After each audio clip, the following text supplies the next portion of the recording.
ఓం శ్రీ గురుభ్యో నమ. ఓం శ్రీ మాత్రే నమ.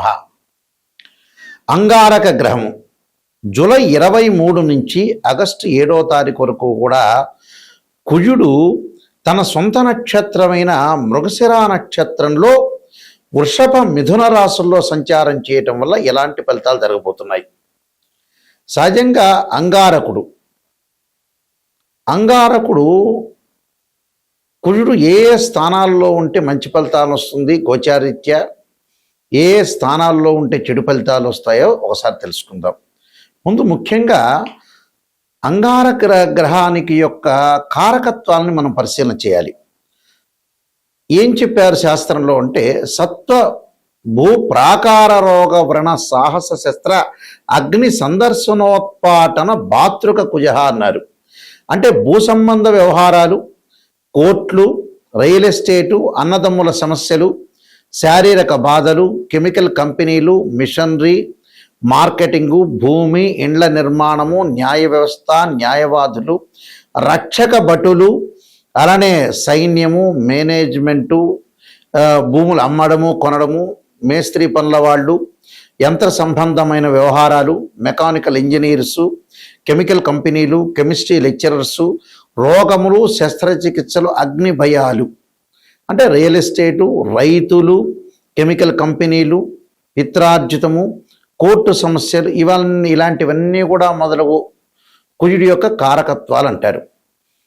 సహజంగా కుజుడు మకర రాశి ఉచ్చస్థానం అయితే నీచస్థానం దానికి సప్తమం ఏమవుతుందంటే కర్కాటకం వస్తుంది. అంటే కర్కాటకం నీచస్థానము, మకరం అనేది ఉచ్చస్థానము, మేషము, వృశ్చిక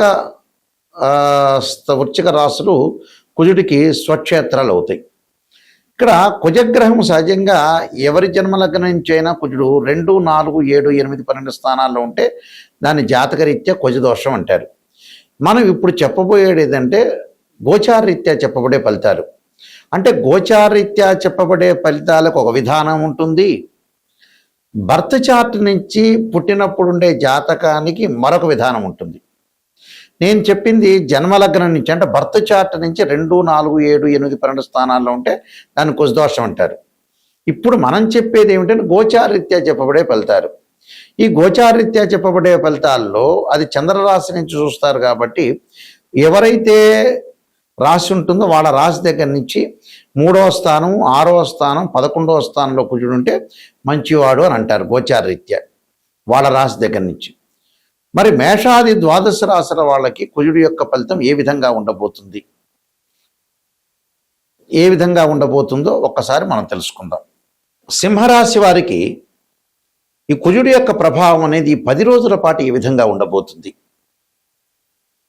సింహరాశి వారికి ప్రధానంగా ప్రతి పనిని కూడా ధైర్యంతో, విజయంతో ముందుకు వెళ్ళటం, అలానే అన్నదమ్ముల మధ్యలో కొన్ని ఇబ్బందులు, భార్యాభర్తల మధ్యలో విరోధ భావాలు రాకుండా చూసుకోవాలి. సమస్యలు పరిష్కారం కావటం, ధనలాభం, ఆర్థిక పరంగా లాభాలు, ప్రతి విషయంలోనూ కూడా విజయం సాధించటం, అలానే శీఘ్ర కార్యసిద్ధి, ఆర్థిక లాభాలు, రావాల్సిన బాకీలు వసూలు కావటం, ఆభరణాలు కొనుగోలు చేయటం, విద్యుత్ పరికరాలు కొనుగోలు చేయటం, అలానే పని లేని ప్రయాణాలు కూడా చేసే అవకాశాలు ఎక్కువ ఉంటాయి. కోప ఉద్రిక్తలు కూడా కొంత పెరుగుతాయి. ఆవేశాన్ని అణుచుకోండి. వృత్తి ఉద్యోగ వ్యాపారాల యందు ఒత్తిడి, పై అధికారుల యొక్క ఒత్తిడి గురయ్యే అవకాశాలు కూడా బాగా ఎక్కువ ఉంటాయి. అంటే ఏది కూడా ఆవేశపడద్దండి. నిర్ణయాలు తీసుకోవటంలో కూడా చాలా జాగ్రత్తగా ఆలోచన చేసి ముందుకు వెళ్ళండి. ఆ నిర్ణయం మనం చేసేటప్పుడు కూడా కొద్దిగా జాగ్రత్తగా ఉండాలి. మనం ఏ నిర్ణయం చేస్తున్నాం, ఎలాంటి మనలో డ్రాబ్యాక్స్ ఉన్నాయి, ఏ విధంగా మనం డబ్బులు ఖర్చు పెడుతున్నాం అనే విషయాలను కూడా చాలా జాగ్రత్తగా ఆలోచన చేసి ముందుకు వెళ్ళాలి. ఎందుకంటే ఈ ప్రయాణాల్లో కూడా కొన్ని ఇబ్బందులు కలిగే సూచనలనే ఉంటాయి. వృత్తి ఉద్యోగాల్లో కూడా కొన్ని ఒత్తిళ్లు రాకుండా చూసుకోవాలి. అంటే అనవసరమైన విషయాల మీద కాన్సన్ట్రేషన్ చేయకూడదు. అనవసరమైన విషయాల మీద కాన్సన్ట్రేషన్ చేయటం వల్ల కూడా కొన్ని ఇబ్బందులు వస్తాయి. ఎందుకంటే ఒక సెకను చాలు దురదృష్టం రావాలంటే, ఒక సెకను చాలు మనకు అదృష్టం కలిసి రావాలంటే. కాబట్టి ప్రతి విషయంలో కూడా లైఫ్ లాంగ్లో కొంత జీవితంలో కొంత జాగ్రత్తగా ఉండి మనం ముందుకెళ్తే లైఫ్ను మనం లీడ్ చేసుకునే అవకాశాలు ఎక్కువ ఉంటాయి. కుటుంబంలో ఆరోగ్య విషయంలో కూడా కొంత శ్రద్ధ పెట్టి ముందుకు వెళ్ళండి. మీరు తప్పకుండా మీరు అనుసరించాల్సిన రెమెడీస్లో ఇక్కడ ప్రత్యేకమైన రెమెడీ అనేది అనుసరించాలి. ఆ రెమెడీలో భూసూక్తాన్ని ఇంటి దగ్గర పారాయణం చేయటం ఒకటి, అది మేము చేయలేము గురువు గారు అని అంటే నాగరాజాయుద్ధే పృథ్వీధరాయ ధీమే తన్నో సర్ప ప్రచోదయాత్ అనే మంత్రాన్ని దేవాలయంలో చదవటం, అంగారకాయుద్ధే శక్తి అస్తాయ ధీమే తన్నో భౌమ ప్రచోదయాత్ అనే మంత్రాన్ని కూడా చక్కగా చదువుకోవటం వల్ల మంచి జరిగే అవకాశాలు ఖచ్చితంగా ఉంటాయి. కాబట్టి నేను చెప్పిన విధానాన్ని అనుసరించండి, మీ మంచి జరిగే అవకాశం ఖచ్చితంగా ఉంటుంది. ఈ గోచార ఫలితాల్లో మనకి గోచారానికి బర్త్ చార్ట్కి చాలా లాట్ ఆఫ్ డిఫరెన్స్ అనేది ఒకటి ఉంటుంది. అంటే ఈ గోచారం అనేది ఏమిటి అని అంటే 20% రిజల్ట్ ఇస్తుంది. అంటే మనం ఏదైతే ఈ 10 రోజుల పాటు లేకపోతే ఈ వారం పాటు ఈ నెల రోజుల పాటు ఏ విధంగా ఉండబోతుంది, ఎలాంటి సూచనలు చేయాలి, అంటే వృత్తి ఉద్యోగాల్లో ఏ విధంగా ఉండాలి, ఆరోగ్యపరంగా ఏ విధంగా ఉండాలి, వివాహపరంగా ఏ విధంగా ఉండాలి, డబ్బులు ఎలా ట్రాన్సాక్షన్స్ చేయాలి, దీర్ఘకాలిక వ్యాధులు ఉన్న వాళ్ళు ఎలాంటి చర్యలు తీసుకోవాలి, ఎలాంటి విధానాన్ని అనుసరించాలి, ఎవరితో మాట్లాడచ్చా మాట్లాడకూడదా, వ్యాపార పరంగా ఎలా ఉంటుంది, ఉద్యోగ పరంగా ఎలా ఉంటుంది, ఆరోగ్యపరంగా ఎలా ఉంటుంది, వివాహపరంగా ఎలా ఉండబోతుంది అనేది, విదేశాలకు వెళతామా వెళ్ళమా, ఎవరితోనో గొడవలు జరిగే సందర్భం ఉంటుందా, భార్యాభర్తల మధ్యలో బాండింగ్ అనేది ఎలా ఉండబోతుంది, ఫైనాన్షియల్ పరంగా ఎర్నింగ్ ఎలా ఉండబోతుంది, ఎకనామిక్ గ్రోత్ ఎలా ఉండబోతుంది, ఎడ్యుకేషన్ పరంగా ఎలా ఉండబోతుంది, ఎలాంటి డిసీజెస్ వచ్చే అవకాశం ఉంటుంది అనే దాన్ని ఈ 10 రోజుల్లో, అంటే ఈ గోచారరీత్యా మేమైతే ఎన్ని రోజులైతే చెప్తామో, అంటే జూలై 23 నుంచి ఆగస్టు 7 వరకు కూడా కుజుడి యొక్క ప్రభావం ఎలా ఉండబోతుంది, అంటే భూ సంబంధ వ్యవహారాలు, అన్నదమ్ములు, ప్రత్యేకంగా మార్కెటింగు, ఇండ్ల నిర్మాణము, న్యాయవాదులు, రక్షక భటులు, మేస్త్రీ పనులు చేసేవాళ్ళు, యంత్ర సంబంధమైన విషయాలు, మెకానికల్ సంబంధించిన వాళ్ళు ఏ విధంగా ఉండబోతున్నారు తెలుసుకోవడమే గోచారం. బర్త్ చార్ట్ అంటే లాట్ ఆఫ్ డిఫరెన్స్ ఉంటుంది, అది లాంగ్ రన్లో ప్రొడిక్షన్ అర్థం. బర్త్ చార్ట్ని కూడా ద్వాదశ భావాలను అనుసరించాలి. అంటే ద్వాదశ భావాధిపతులు ఉంటారు, అంటే ఒక 16 డివిజనబుల్ చార్ట్స్ ఉంటాయి. ఈ 16 డివిజనబుల్ చార్ట్స్ని మ్యాథమెటికల్గా క్యాలిక్యులేషన్ వేసి మనం భావచక్రాన్ని, రాశిచక్రము, నవాంశము, దశమాంశము, సప్తమాంశము, త్రింశాంశం ఇలాంటి 16 అంటే 16 డివిజనబుల్ చార్ట్స్ ఉంటాయి.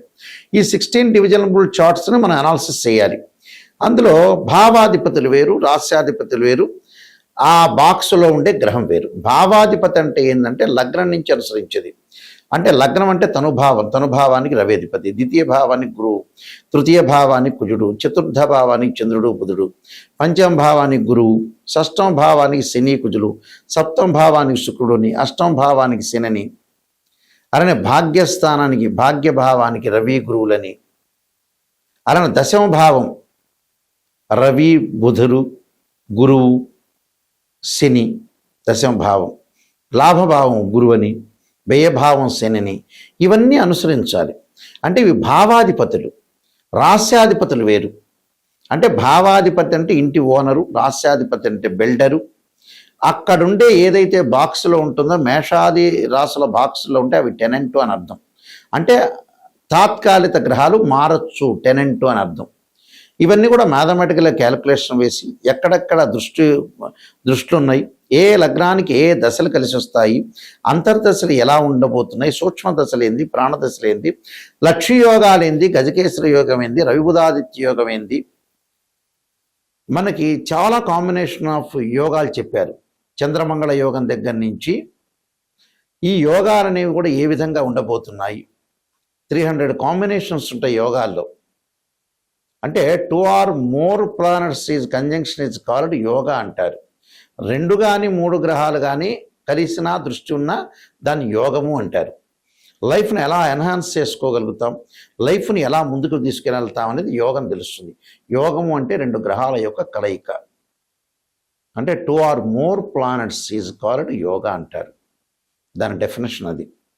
మ్యాథమెటికల్ అనాలిసిస్ చేసి మనం చెప్పేది యోగము అంటారు. యోగము, గ్రహాలు, ఉద్యోగాలు, వ్యాపారాలు ఇలాంటివన్నీ కూడా బర్త్ చార్ట్ ద్వారా తెలుస్తుంది. నిజాన్ని తెలుసుకోవటం చాలా ఇంపార్టెంట్. ఎక్కడైతే నెగిటివ్ ఉంటుందో దాన్ని మనం పాజిటివ్ చేసుకుంటే మనం కంప్లీట్ మ్యాన్ అయినట్టు. నిజాన్ని తెలుసుకోలేదనుకోండి, అనవసరంగా ఆస్ట్రాలజీని అప్రోచ్ కావటం అనేది మంచిది కాదు. నిజాన్ని తెలుసుకుంటేనే మనం బాగుపడే అవకాశాలు ఎక్కువగా ఉంటాయి. ఎందుకంటే సత్యం ఎప్పుడు కూడా సత్యమే. అసత్య ధోరణిలో ఎప్పుడు ఉన్నామనుకో మనల్ని మనం మోసం చేసుకున్న వ్యక్తిని అవుతాం. చాలామంది కూడా ఆస్ట్రాలజర్స్ అప్రోచ్ అవుతున్న ఎవరైతే క్లయింట్స్ ఉంటారో ప్రేక్షకులు, వాళ్ళందరూ కూడా పాజిటివ్ గురించి ఆలోచన చేస్తారు. పాజిటివ్ ఏముందండి, మీకు తెలుస్తుంది విషయం. ఆస్ట్రాలజీని అంత అప్రోచ్ కావాల్సిన పని లేదు. ఎక్కడైతే ఫ్యూచర్లో కానీ ప్రజెంట్ సిచ్యువేషన్లో కానీ నెగిటివ్ జరగబోతుందో దాన్ని తెలుసుకొని దాని పరిష్కార మార్గాలు తెలుసుకుంటే దాన్ని మనం ఓవర్కమ్ చేసే అవకాశం ఖచ్చితంగా ఉంటుంది. అలా ఓవర్కమ్ చేయలేదనుకోండి, జీవితాంతం అంతే ఉంటుంది. కాబట్టి ఈ విషయాలన్నీ కూడా ప్రేక్షకులు గమనించాలి. దానికి తగ్గట్టుగా దాని పరిహారాల మార్గాలు ఉంటాయి. ప్రతిదానికి కూడా ఒక సొల్యూషన్ ఉంటుంది. మన జాతకంలో కుజుడు బాగలేదనుకోండి, చాలామంది కూడా కుజదోషం గురించి కూడా అడుగుతూ ఉంటారు. బర్త్ చార్ట్లో జన్మలగ్నం నుంచి 2, 4, 7, 8, 12 స్థానాల్లో ఉంటే దాన్ని కుజదోషం అంటారు. 13 నక్షత్రాల కుజదోష ఎగ్జంప్షన్ ఉంటుంది. కొన్ని లగ్నాలకు ఉండదు, కొన్ని రాశులకు కూడా కుజదోషం అనేది ఉండదు. అది గమనించాలి. ప్రతివాడికి కుజదోషం ఉందనేది పొరపాటు. కుజుడు గురువు కలిస్తే కూడా కుజదోషం అనేది వర్తించదు. కుజుడి మీద గురు దృష్టి ఉంటే కూడా కుజదోషం వర్తించదు. అలానే ఇక్కడ అశ్విని కానీ, మృగశిర కానీ, పునరస్సు కానీ, రేవతి, అనురాధ ఇలాంటి నక్షత్రాలకు 13 నక్షత్రాలకు కుజదోషం ఉండదు. కొన్ని రాశులకి, కొన్ని లగ్నాలకి చాలా ఎగ్జంప్షన్స్ ఉన్నాయి కుజదోషం గురించి. దాని గురించి ఆలోచన చేయాల్సిన పని లేదు. అయితే దాని పరిష్కార మార్గం కూడా ఉంది. కుజుడికి అధిదేవత, ప్రత్యదేవత, అంతరిక్ష దేవతలు ఉంటారు. అంటే ఇక్కడ అంతరిక్ష దేవతలను కూడా మనం చూసుకోవాలి. అంటే భగడాముఖి, అలానే భగడాముఖి స్తోత్ర పాలనం చేయటం కానీ, సుబ్రహ్మణ్య స్వామి యొక్క అష్టకం కానీ, సుబ్రహ్మణ్యం యొక్క స్తోత్ర పాలనం కానీ, నాగదేవతను భక్తి శ్రద్ధతో కొలవటం కానీ, రాహుకాలంలో దీపం పెట్టడం కానీ ఇలాంటివి చేసుకోవాలి. చేసుకోవటం వల్ల ఏంటంటే మనకు మంచి జరిగే అవకాశాలు ఎక్కువగా ఉంటాయి. ఇలాంటివన్నీ కూడా ఆలోచన చేయాలి. అంటే ఇక్కడ ఏంటి, అగ్నికి ఏదైతే కుజుడికి అధిదేవత ప్రత్యదేవతల్ని భక్తి శ్రద్ధతో కొలవటం, అధిష్టాన దేవత సుబ్రహ్మణ్య స్వామి, అలానే క్షేత్రపాలకుల్ని, అలానే పృథ్వీని భూసూక్తము పారాయణం చేసుకోవటం, అలానే భూసూక్తాన్ని చదవటం, భగడాముఖి స్తోత్రాన్ని, సుబ్రహ్మణ్య స్వామి యొక్క అష్టకాన్ని చదవటం వల్ల కుజదోషం తొలగిపోతుంటుంది. అలానే వివాహం కాని స్త్రీ పురుషులు ఎవరైనా కుజదోషం అనేది ఒకటి ఉంటే ఎగ్జంప్షన్ ఉందా లేదా చూసుకోవటం ఒకటి, శ్రీ వల్లీ దేవసేన సమేత సుబ్రహ్మణ్య స్వామి యొక్క కళ్యాణం చేయటం. అసలు జాతకంలో కుజదోషం గురించి భయపడాల్సిన పని లేదు. వివాహానికి అసలు శుక్రుడే కారణం, కుజుడు కాదు. ఒకవేళ కుజదోషం ఉందనుకో దాని పరిహారం అనేది చేసుకోవచ్చు, తప్పేమీ లేదు.